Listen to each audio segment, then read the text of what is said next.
গণভোটের রায় বাস্তবায়ন সহ বিভিন্ন দাবিতে রংপুরে 11 দলীয় ঐক্যের সমাবেশ শুরু হয়েছে।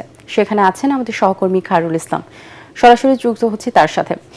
খায়রুল, সমাবেশে জনসমাগম কেমন দেখছেন এবং এখন পর্যন্ত কারা উপস্থিত হয়েছেন, সেখানকার সবশেষ তথ্য জানাবেন আমাদের। আপনি জানেন যে পূর্ব ঘোষিত কর্মসূচি অনুযায়ী রংপুর জেলা স্কুল মাঠে বিভাগীয় সমাবেশ করছে 11 দলীয় ঐক্য। গণভোটের রায়, তিস্তা প্রকল্প বাস্তবায়ন, সীমান্তে পুশ ইন বন্ধ, জনদুর্ভোগ নিরসন সহ বিভিন্ন দাবিতেই কিন্তু তারা আজকে এই রংপুরের জেলা স্কুল মাঠে সমাবেশ করছে। রংপুর বিভাগের যে 8টি জেলা রয়েছে, সেই 8টি জেলার কয়েক লক্ষ মানুষ এই সমাবেশে অংশগ্রহণ করার কথা রয়েছে।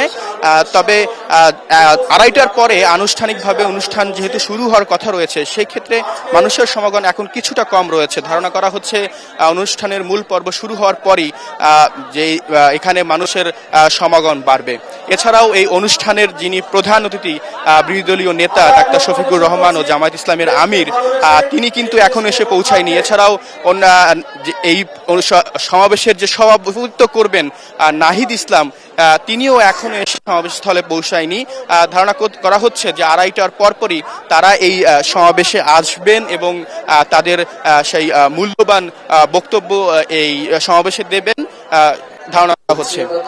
এই ছিল আমার কাছ থেকে রংপুর জেলা স্কুল মাঠ থেকে সর্বশেষ খবর।